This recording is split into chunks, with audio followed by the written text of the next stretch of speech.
तुम्ही? जेवायला चाललोय बाहेर रेस्टॉरंटला, धाब्यावरती. डाब्यावरती. काय स्पेशल आहे?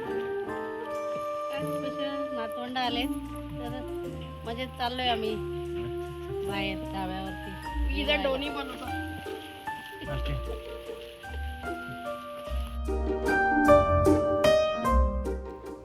काही स्पेशल नसताना जेव्हा आपण फिरायला निघतो तेव्हा ते क्षण स्वतःसाठी असतात, कुटुंबासाठी असतात, मुलांसाठी असतात.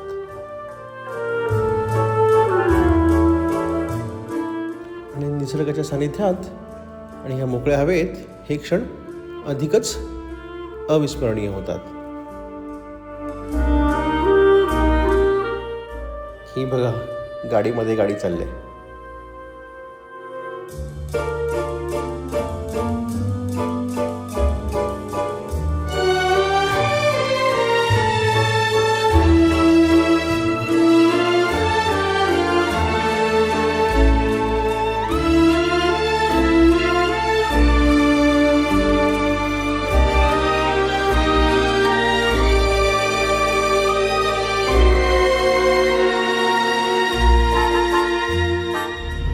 चाललोय धाब्यावरती.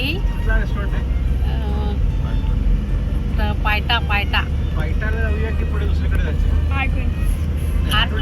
फार लांब आहे, पण ते मध्ये तिथे आहे ना योगिता हिरा ना, योगिता हिरा आहे ढाबा, तिथे जाऊया. आणि हिरा, दोन्हीचे हिरे.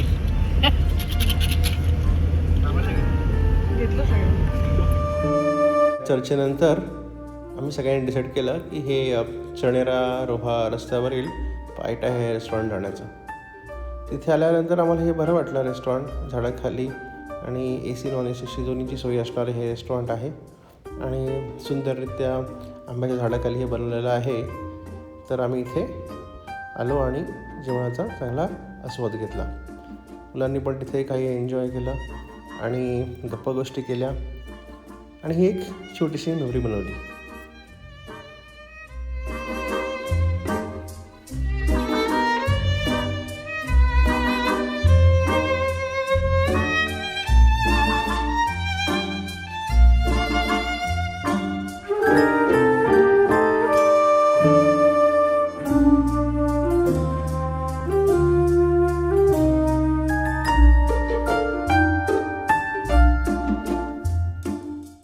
मुलांनी जेवता जेवता खूप सारे जोक सांगितले आणि जेवता जेवता आम्ही खूप हसलो आणि हसता हसता आम्ही खूप जेवलो.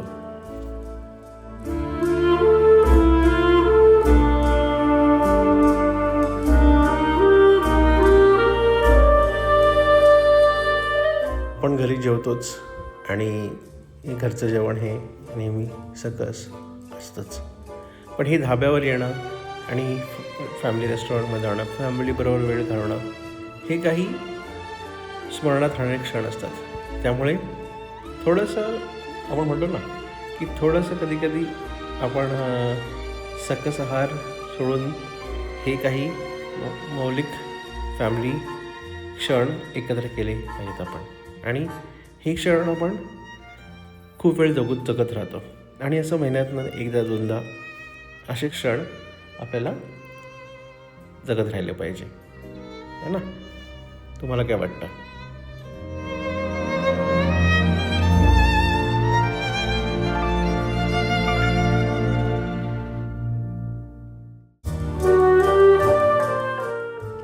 तर असा होता आपला हा छोटासा धाब्यावरच्या जेवणाचा एपिसोड.